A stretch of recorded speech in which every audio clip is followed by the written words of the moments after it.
जय हिंद। कैसे हैं आप सभी? उम्मीद है कि स्वस्थ होंगे, मस्त होंगे और जहां भी होंगे अपने अपने कामों में व्यस्त होंगे।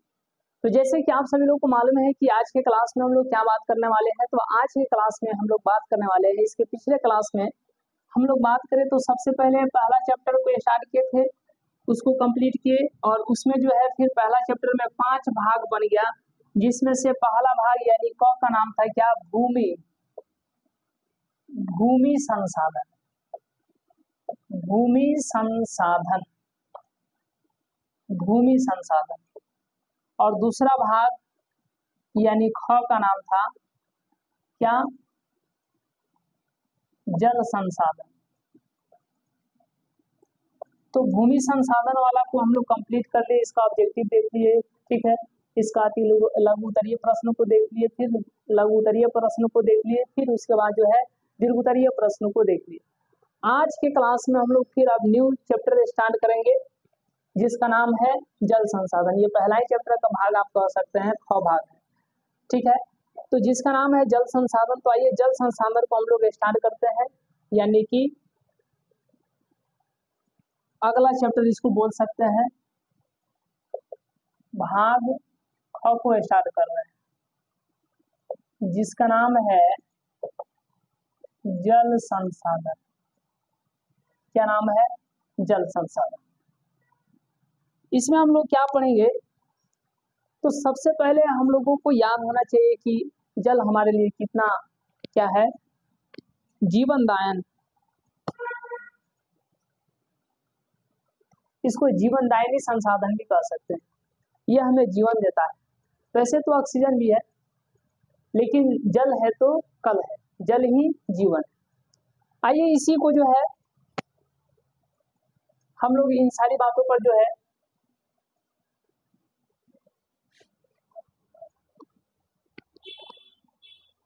आइए इन्हीं सब बातों पर ध्यान देते हुए आज के क्लास को जो आगे बढ़ाते हैं।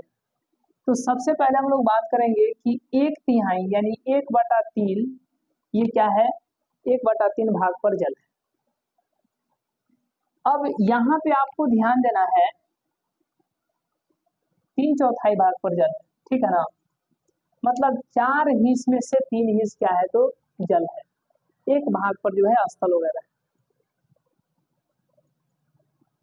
हम लोग बात करते हैं कि 97% 100% जल में से जो है 97% यानी 100% में से 97% जल जो है क्या है? समुद्र में है, जो कि पीने के लायक नहीं है, खारा है। 2% जो है नदी नालों में है कि नहीं? ये पोखरा वगैरह में है 2% जल। इसको भी हम लोग बहुत कम ही पीते हैं, लेकिन जो बच गया 1% ना, यही जल जो है शुद्ध जल है, जिसको हम लोग पीते हैं, है कि नहीं? तो आप समझ सकते हैं कि जिस जल को हम लोग पीते हैं और वह जल कितना है। तो ये समझना पड़ेगा कि इतना कम मात्रा में पीने योग्य जल है, इसी में हम लोग अपना स्नान वगैरह करते हैं, बहुत तरह के कामों में जो है यूज करते हैं। तो जल को बचाना कितना आवश्यक है, जो कि पीने लायक है। आगे हम लोग बात करेंगे कि जल से ही रिलेटेड अब हम लोग बात करते हैं। जैसे कि आपको याद होगा 18 अगस्त 2008, यह दिन भला किसको ना पता होगा। यह एक ऐसा दिनांक है जो लगभग हर बाढ़ के समय जो है बिहार वासी जो है याद करते ही करते हैं। 18 अगस्त 2008 को जो है बहुत ही भयानक बाढ़ आई थी। किस नदी में? कोसी नदी में, बिहार के कोसी नदी में। इसी कोसी नदी को जो है बिहार का सुख कहा जाता है। बिहार का सुख किस नदी को कहा जाता है? कोसी नदी को कहा जाता है। 2008 में जो है इसी नदी में काफी भयानक बाढ़ आई थी। इस बाढ़ का रूप ऐसा था जैसे प्रतीत हो रहा था प्रलयकारी रूप। प्रलयकारी रूप। कैसा रूप? प्रलयकारी रूप। तो कोसी नदी को जो है बिहार का सुख कहा जाता है, ये आप लोगों को याद रखना होगा। ये बात जो है आप लोगों को याद रखना है। आगे हम लोग बात करते हैं कि पृथ्वी पर बहुत जो है ज्यादा जल है, इसी कारण जो है इसे अधिक जल के कारण ही इस पृथ्वी को नीला ग्रह कहा जाता है। क्या कहा जाता है? नीला ग्रह कहा जाता है। नीला ग्रह किसे कहा जाता है? पृथ्वी को। किसको? पृथ्वी को, क्योंकि यहाँ पर जल बहुत ज्यादा है। ठीक है ना। आगे हम लोग चले। अब हम लोग बात करते हैं कि महासागर जो है यह सबसे बड़ा जल संग्रहण केंद्र है। जल संग्रहण केंद्र है।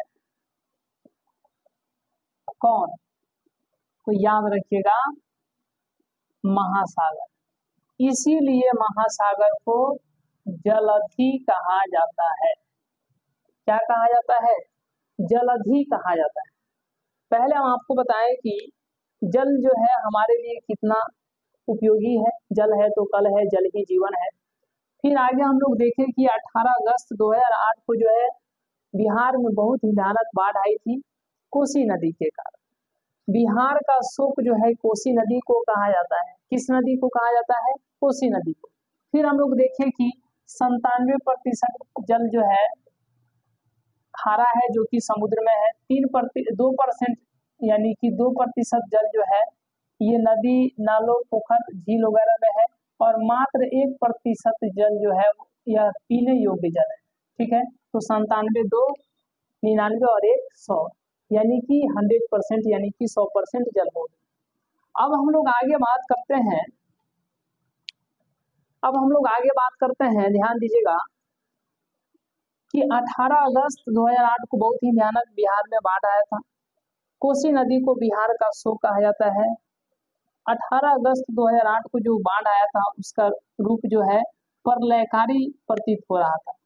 पृथ्वी पर अधिक जल होने के कारण ही इसे नीला ग्रह कहा जाता है। कैसा ग्रह कहा जाता है? नीला ग्रह। महासागर जो है यह जल संग्रहण का सबसे बड़ा केंद्र होता है। महासागर जो है जल संग्रहण का सबसे बड़ा केंद्र होता है। इसी कारण महासागर को जलधि कहा जाता है। इसी कारण जो है महासागर को जलधि कहा जाता है। अब हम लोग देख लेते हैं कि जल का जो मुख्य स्रोत है वह कौन कौन है। चलिए अब आगे हम लोग देखते हैं कि जल का मुख्य स्रोत क्या है। तो इसमें 4 आएंगे। पहला क्या होगा? तो याद रखिएगा, पहला भूपृष्ठीय जल। भूपृष्ठीय जल, भूपृष्ठीय जल। दूसरा हो जाएगा भूमिगत जल, भूमिगत जल। और तीसरा हो जाएगा वायुमंडलीय जल, वायुमंडलीय जल। चौथा हो जाएगा महासागरीय जल, महासागरीय जल। इतना आप लोग बातों को जो है समझ पा रहे हैं। तो जल का जो है मुख्य स्रोत, जल का जो है मुख्य स्रोत क्या है? तो मुख्यतः 4 है। मुख्यतः कितने हैं? 4 है। पहला भूपृष्ठीय जल, दूसरा भूमिगत जल, तीसरा वायुमंडलीय जल, और चौथा जो है महासागरीय जल। अब जो है अगला क्लास में जो है हम लोग भूपृष्ठीय जल के बारे में चर्चा करेंगे, फिर भूमिगत जल के बारे में चर्चा करेंगे, फिर वायुमंडलीय जल के बारे में, और उसी तरीके से महासागरीय जल के बारे में चर्चा करेंगे। यहाँ पे आपको अभी आप लोग को ध्यान देना है, ये आज के क्लास में हम लोग जो पढ़ाई किए हैं, सबसे पहले कि जल जो है 97% जो है जल समुद्र में है, जो कि खरा है। मतलब भारत पूरे विश्व में 3 हिस्से पर जो है जल है, उसका 97% जल जो है समुद्र में है, यानी कि खारा है। जिसको हम लोग पी नहीं सकते हैं। 2% जल जो है नदी नालों झीलों वगैरह तालाब में है, और 1% जल जो शुद्ध है जिसको हम लोग पीते हैं वह मात्र 1%। इस तरीके से 97, 2, 99 और 1, 100, 100% यानी कि 100% जल हो। फिर हम लोग आगे देखें कि बिहार में 18 अगस्त 2008 को जो है बहुत ही भयानक प्रलयकारी बाढ़ आया हुआ था, जिसमें काफी जान माल की क्षति हुई। और इस नदी में कोसी नदी में लगभग जो है बराबर बाढ़ आता ही रहता है। इसके कारण जो है बिहार प्रदेश जो है काफी प्रभावित होता है। इसी कारण जो है कोसी नदी को जो है बिहार का शोक कहा जाता है। आगे फिर हम लोग देखें कि पृथ्वी पर अधिक जल होने के कारण पृथ्वी को नीला ग्रह कहा जाता है। क्या कहा जाता है? नीला ग्रह कहा जाता है। नीला ग्रह कहा जाता है। और यहाँ से अब हम लोग को समझना है, फिर उसके आगे देखें कि महासागर जो है यह जल संग्रहण का सबसे बड़ा केंद्र होता है। जल संग्रहण का सबसे बड़ा केंद्र होता है। इसी कारण महासागर को जलधि कहा जाता है। क्या कहा जाता है? जलधि कहा जाता है। आगे हम लोग फिर देखें कि जल का मुख्य स्रोत क्या है, तो भूपृष्ठीय जल है। जल का मुख्य स्रोत कौन कौन है? पहला है भूपृष्ठीय जल, दूसरा है भूमिगत जल, तीसरा वायुमंडलीय जल, चौथा महासागरीय जल। तो इस तरीके से आज के क्लास में इतना ही। तो आज के सेशन में, आज के इस छोटे से वीडियो में इतना ही। मिलते हैं हम लोग नेक्स्ट क्लास में, नेक्स्ट वीडियो में। तब तक के लिए बहुत बहुत धन्यवाद।